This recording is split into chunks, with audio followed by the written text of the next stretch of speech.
Quando o assunto é a história da África, poucos países despertam debates tão intensos quanto a Rodésia. Para alguns, ela foi um regime que precisava acabar. Para outros, foi um dos estados mais eficientes, seguros e economicamente bem-sucedidos do continente africano. Décadas após seu desaparecimento, a simples menção do nome Rodésia continua gerando discussões acaloradas. Mas afinal, por que tantas pessoas ainda defendem um país que deixou de existir há mais de 40 anos?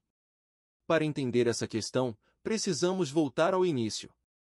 A Rodésia ocupava o território que hoje conhecemos como Zimbábue. Durante grande parte do século XX, a região desenvolveu uma economia baseada na agricultura comercial, mineração e indústria. Seus apoiadores argumentam que, apesar dos inúmeros problemas políticos da época, a Rodésia construiu uma infraestrutura que superava a de muitos países africanos recém-independentes. Estradas, ferrovias, sistemas de irrigação e centros urbanos modernos tornaram-se símbolos do desenvolvimento econômico do país. Enquanto diversas nações africanas enfrentavam instabilidade após a independência, a Rodésia apresentava crescimento econômico relativamente consistente, uma moeda forte e um setor agrícola extremamente produtivo. É justamente nesse ponto que começa uma das maiores controvérsias da história do país. Os defensores da Rodésia afirmam que o governo de Ian Smith buscava preservar a estabilidade econômica e evitar um colapso semelhante ao observado em outros países da região. Segundo essa interpretação, o objetivo era promover uma transição gradual para uma sociedade multirracial sem destruir as instituições existentes. Os críticos, por outro lado, argumentavam que a estrutura política da Rodésia concentrava poder excessivo nas mãos da minoria branca e limitava a participação política da maioria negra. Essa disputa de interpretações se tornou um dos principais temas da Guerra Fria na África. A comunidade internacional passou a pressionar a Rodésia cada vez mais. Diversos países impuseram sanções econômicas, restrições diplomáticas e isolamento político. Os simpatizantes da Rodésia enxergam essas medidas como uma tentativa injusta de destruir um Estado funcional por razões ideológicas e geopolíticas. Eles argumentam que muitos governos ignoraram aspectos positivos do país e reduziram toda a situação a uma narrativa simplificada. Independentemente da interpretação adotada, o fato é que a pressão internacional aumentava ano após ano. Enquanto isso, a guerra interna se intensificava. Os movimentos guerrilheiros ZANU e ZAPU receberam apoio de governos estrangeiros e iniciaram uma campanha armada contra o Estado rhodesiano.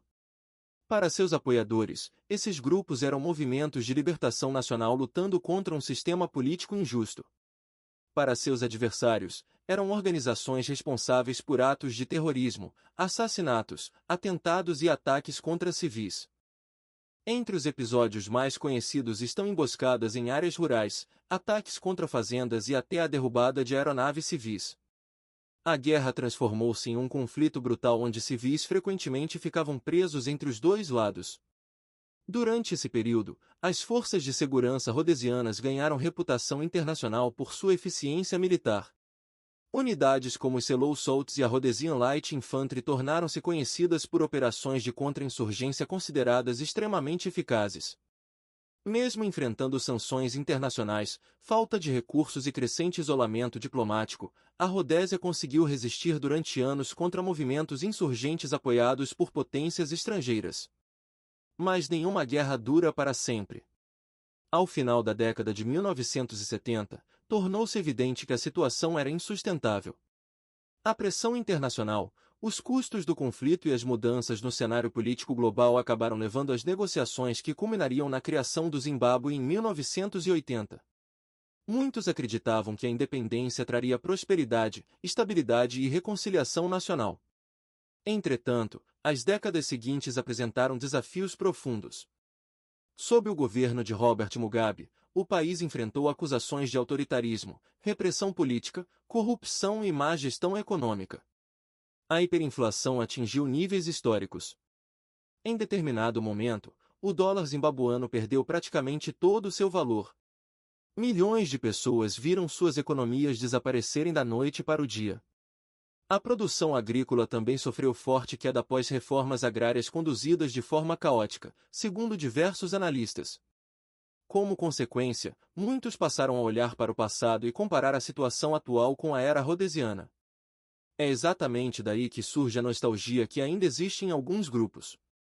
Para esses defensores, a Rodésia representava segurança, ordem, crescimento econômico e instituições eficientes. Já seus críticos argumentam que essa nostalgia ignora os problemas políticos e sociais que existiam naquele período. A verdade é que a Rodésia permanece como um dos temas mais controversos da história moderna africana. Seu legado continua dividindo opiniões porque envolve questões profundas sobre poder, identidade nacional, desenvolvimento econômico, colonialismo, guerra e memória histórica. Talvez nunca exista consenso sobre o que a Rodésia realmente representou. Mas uma coisa é certa: compreender sua história exige ir além das narrativas simplistas e examinar tanto suas conquistas quanto suas contradições. E é justamente por isso que, décadas após desaparecer dos mapas, a Rodésia continua viva nos debates históricos até os dias de hoje. Uma das razões pelas quais a Rodésia continua sendo discutida na internet não está relacionada apenas à sua história militar ou às controvérsias políticas do século XX. A principal razão é econômica. Quando as pessoas observam fotografias da Rodésia nas décadas de 1960 e 1970 e as comparam com as dificuldades enfrentadas pelo Zimbábue nas décadas seguintes, inevitavelmente surge uma pergunta: como um país que possuía uma das economias mais desenvolvidas da África acabou enfrentando algumas das piores crises econômicas da história moderna? Para compreender essa questão, é necessário observar a transformação do país ao longo dos últimos 50 anos. Durante o período rhodesiano, a economia era relativamente diversificada para os padrões africanos da época. A agricultura comercial produzia grandes quantidades de tabaco, milho, carne bovina e outros produtos agrícolas. A mineração contribuía significativamente para as exportações. O setor industrial também apresentava um nível de desenvolvimento superior ao de muitos países vizinhos. Mesmo enfrentando sanções internacionais após a declaração unilateral de independência em 1965, a Rodésia conseguiu manter uma economia surpreendentemente resiliente. Empresas locais passaram a fabricar produtos que anteriormente eram importados. A indústria nacional expandiu sua capacidade produtiva. O país desenvolveu mecanismos para contornar parte das restrições impostas pelo exterior. Os defensores da Rodésia frequentemente apontam esse período como prova da capacidade administrativa e organizacional do Estado. Segundo essa interpretação, a economia não apenas sobreviveu às sanções, mas demonstrou um grau impressionante de adaptação. Entretanto, tudo mudaria após a independência em 1980. No início, havia enorme otimismo. Muitos acreditavam que o fim da guerra abriria caminho para uma era de prosperidade ainda maior. O novo governo herdou uma infraestrutura relativamente avançada, um setor agrícola produtivo e uma base industrial funcional. Durante alguns anos, parecia possível alcançar esse objetivo. Mas, com o passar do tempo, problemas estruturais começaram a se acumular. O aumento da intervenção estatal na economia, a corrupção, a insegurança jurídica e a concentração de poder político começaram a afetar a confiança de investidores e produtores. A situação se agravou drasticamente durante os anos 2000. As reformas agrárias conduzidas pelo governo provocaram enormes transformações na estrutura agrícola do país. Embora seus apoiadores as considerassem uma correção histórica necessária, muitos economistas argumentam que sua implementação desorganizada causou forte redução na produtividade agrícola. Fazendas altamente produtivas deixaram de operar em sua capacidade anterior. A produção de exportação caiu. As receitas do governo diminuíram. O desemprego aumentou. Ao mesmo tempo, o governo passou a enfrentar crescentes dificuldades fiscais. Em resposta, a impressão excessiva de moeda contribuiu para uma hiperinflação que se tornaria uma das mais severas já registradas. Os preços passaram a dobrar em intervalos cada vez menores. Salários perdiam valor antes mesmo de serem recebidos. Poupanças acumuladas durante décadas praticamente desapareceram. Em determinado momento, notas de bilhões e até trilhões de dólares zimbabuanos circularam pelo país.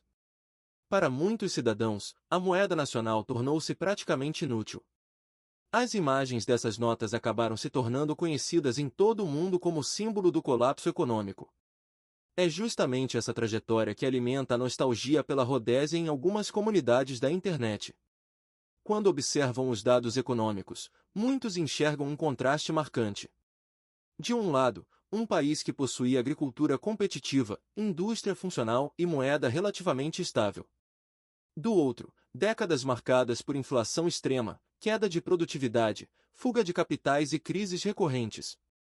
Para esses observadores, a comparação parece inevitável. Eles argumentam que a economia herdada em 1980 oferecia oportunidades extraordinárias que acabaram sendo desperdiçadas por décadas de má administração. Os críticos dessa visão respondem que a comparação é mais complexa do que parece. Eles apontam diferenças demográficas, mudanças no mercado internacional, o legado do colonialismo, sanções posteriores e diversos outros fatores que também influenciaram os resultados econômicos.